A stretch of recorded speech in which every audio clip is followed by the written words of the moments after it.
Diagnostic TESA, les démarches, écrit par Noël, lu par Stan. Quelles sont les démarches pour un diagnostic chez un adulte? Le processus de diagnostic du trouble du spectre de l'autisme TSA chez un adulte peut varier en fonction des praticiens et des services de santé disponibles dans la région spécifique. Il s'agit d'un processus complexe et nuancé, souvent parce que les symptômes peuvent varier considérablement d'une personne à l'autre et peuvent être confondus avec ceux d'autres conditions. Cependant, voici généralement les étapes que peuvent inclure le processus de diagnostic pour un adulte. J'ai écrit quelque chose de très scolaire et certainement succinct, mais c'est un début de compréhension des démarches à suivre lors d'un diag. N'hésitez donc pas à y mettre vos avis, vos corrections si besoin, ainsi que vos témoignages. Les expériences des uns enrichissent le savoir des autres. La première étape commence souvent par une prise de conscience personnelle. L'adulte peut reconnaître des difficultés dans des domaines tels que les interactions sociales, la communication ou un certain nombre de comportements restreints et répétitifs. Cela peut être le résultat de recherches personnelles, de discussions avec des amis ou des membres de la famille, ou de la reconnaissance de défis persistants dans votre vie quotidienne. Des questionnaires et des outils d'auto-évaluation en ligne peuvent être utilisés comme point de départ, mais ils ne remplacent pas une évaluation professionnelle. Le plus connu étant l'ASPI Quiz. La seconde étape consiste à consulter un médecin généraliste ou un professionnel de la santé mentale, psychiatre, psychologue, pour discuter de ses préoccupations. Vous discuterez de vos préoccupations et de vos symptômes avec ce professionnel de la santé. Il peut vous poser des questions sur votre développement, votre comportement social, vos intérêts et vos expériences passées. Le médecin peut effectuer un examen initial et, si nécessaire, orienter la personne vers un spécialiste pour une évaluation plus approfondie. Le CRA demande un courrier du psychiatre ou du médecin qui aiguille le patient vers leur centre. Troisième étape, une évaluation spécialisée. Si le médecin soupçonne un TSA, il peut vous orienter vers un spécialiste en santé mentale ou en neurologie pour une évaluation diagnostique plus approfondie. Cette évaluation peut inclure des entretiens cliniques, des questionnaires standardisés et des observations. Il peut également être utile d'obtenir des informations de la part de membres de la famille ou d'amis qui peuvent avoir une perspective sur votre comportement. Ces informations peuvent être très précieuses, surtout concernant le comportement et le développement de la personne dans son enfance. L'évaluation est généralement effectuée par une équipe multidisciplinaire qui peut inclure des psychiatres, des psychologues, des neuropsychologues et parfois des ergothérapeutes ou des orthophonistes. Les professionnels utilisent une combinaison d'outils diagnostiques et d'entretien clinique. Les outils tels que l'ADR, Autism Diagnostic Interview Revised, et l'ADOS-2, Autism Diagnostic Observation Schedule Second Edition, sont couramment utilisés. Arrêtons-nous un instant sur ces deux examens. ADR et l'ADOS-2, c'est quoi? Tout d'abord, l'ADR, qui signifie Autism Diagnostic Interview Revised, est un entretien clinique structuré qui est une méthode d'évaluation utilisée par les professionnels de la santé mentale pour recueillir des informations précises sur l'état psychologique d'une personne. L'entretien est réalisé de manière standardisée, ce qui signifie que chaque évaluation suit le même format et les mêmes questions. Cela permet de s'assurer que l'information est recueillie de manière cohérente et systématique. Les questions sont préétablies et formulées de manière spécifique. Le clinicien suit un script ou un manuel pour l'entretien, ce qui aide à minimiser la variabilité entre les entretiens menés par différents cliniciens ou avec différents patients. L'entretien est conçu pour explorer des domaines spécifiques de préoccupation, comme les symptômes d'un trouble mental particulier. Dans le cas de l'ADR, par exemple, l'entretien est structuré autour de domaines clés pertinents pour le diagnostic du trouble du spectre de l'autisme. Les cliniciens qui administrent des entretiens cliniques structurés sont généralement formés pour utiliser l'outil spécifique.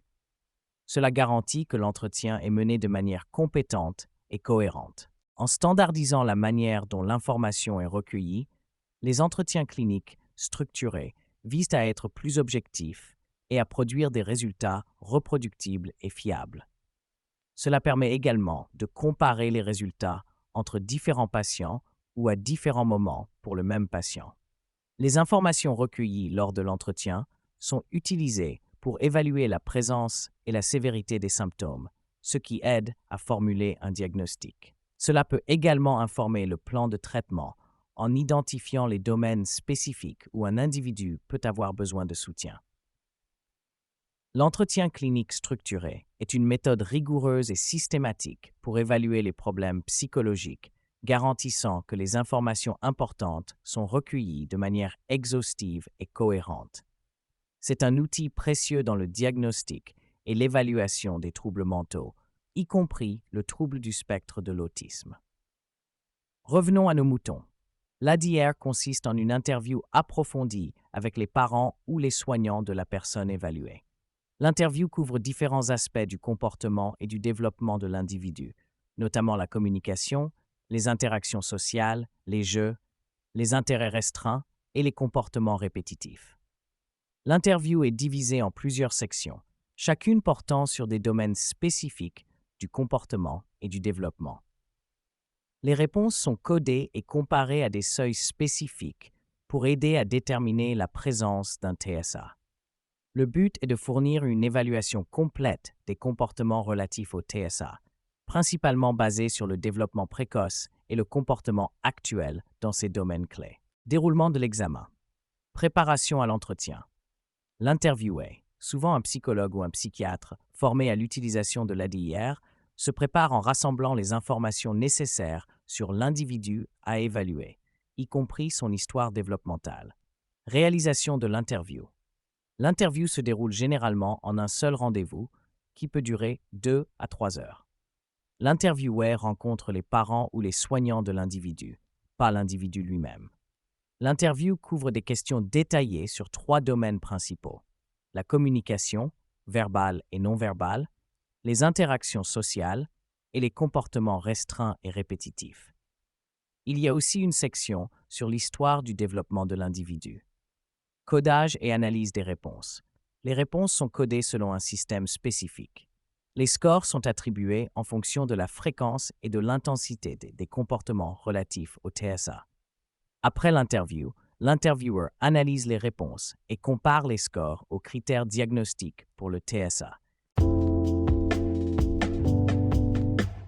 l'ADOS-2, qui signifie Autism Diagnostic Observation Schedule, Second Edition, est une observation clinique standardisée. Il s'agit là d'une méthode systématique et structurée utilisée par les professionnels de la santé pour évaluer le comportement, les compétences sociales et de communication et d'autres fonctionnalités psychologiques d'une personne dans un cadre contrôlé. Cette observation se déroule dans un cadre ou un environnement spécifiquement conçu pour l'évaluation, où les distractions sont limitées et les conditions sont standardisées. Cela permet de s'assurer que les comportements observés sont plus susceptibles d'être liés aux caractéristiques de l'individu plutôt qu'à des facteurs externes. Les individus sont engagés dans des activités ou des tâches prédéfinies qui sont conçues pour provoquer ou encourager certains types de comportements ou d'interactions. Dans le cas de l'ADOS-2, cela peut inclure des jeux, des activités de dessin ou des conversations guidées. Les cliniciens observent et enregistrent les comportements et les réponses de l'individu de manière systématique. Ils suivent des lignes directrices ou des critères spécifiques pour noter des aspects particuliers du comportement et des interactions. Les méthodes d'observation, les activités utilisées et les critères de notation sont standardisés. Cela signifie que chaque évaluation est réalisée de la même manière, ce qui permet de comparer les résultats entre différents individus ou à différents moments pour le même individu. Les professionnels qui effectuent l'observation sont spécifiquement formés pour utiliser l'outil d'observation, garantissant que l'évaluation est menée de manière compétente et cohérente. Le but de cette standardisation est de minimiser les biais et de garantir que les observations sont aussi objectives et fiables que possible. Cela contribue à la précision du diagnostic et à l'efficacité de l'évaluation. Les données recueillies sont alors utilisées pour évaluer la présence et la sévérité des symptômes, ce qui aide à formuler un diagnostic.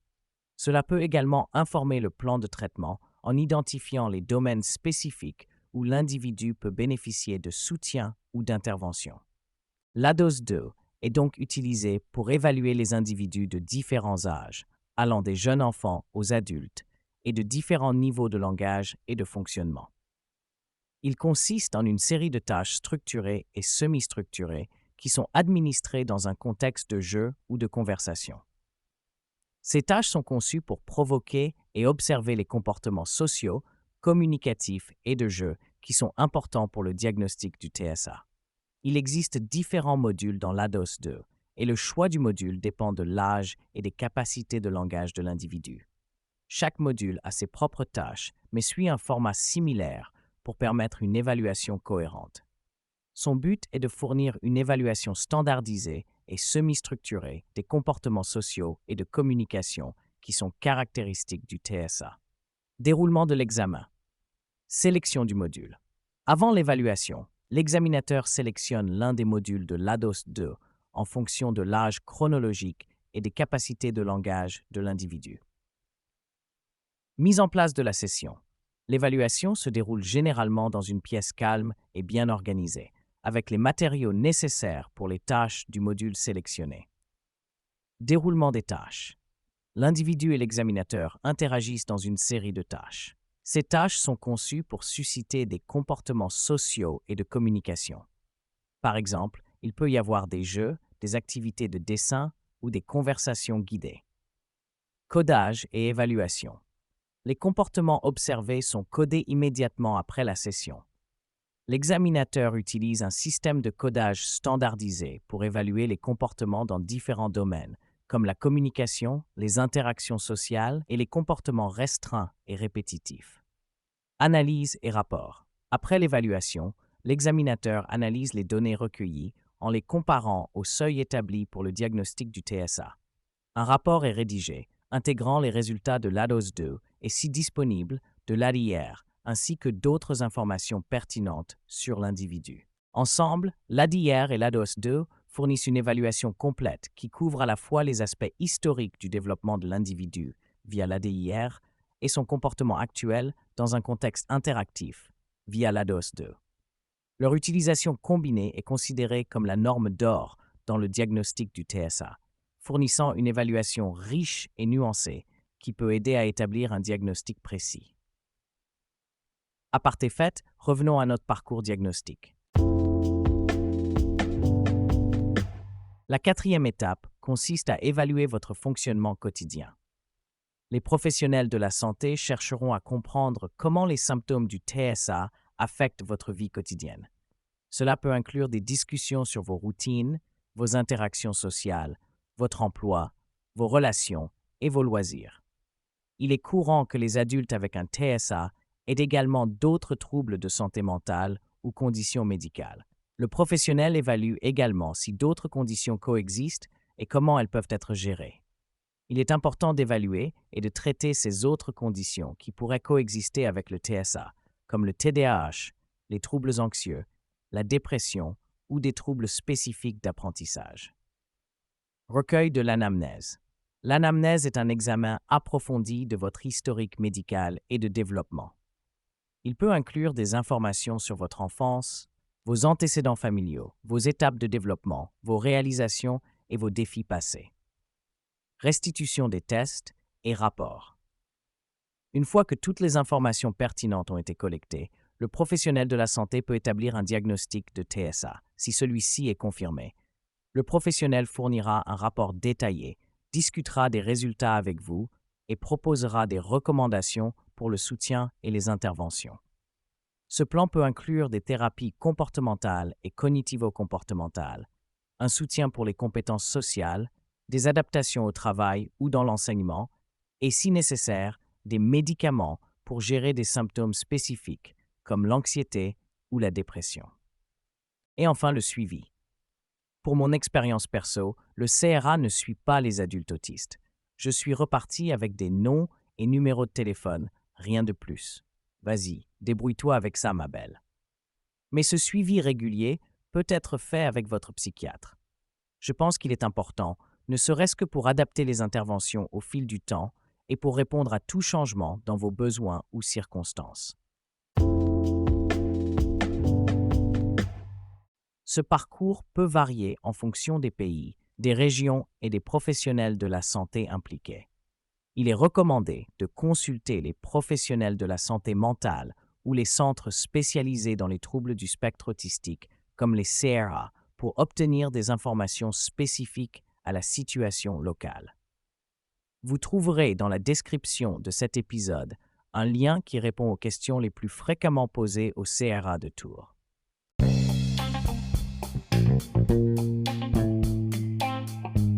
Voilà, j'espère que le parcours diagnostique est plus clair. Si vous avez de questions à ce sujet, n'hésitez pas à les laisser dans les commentaires ici ou directement dans l'article sur atypicworld.com/blog. Si vous avez suivi un parcours diagnostique, partagez votre expérience avec la communauté. Merci de m'avoir écouté jusqu'au bout. Je vous dis à très bientôt.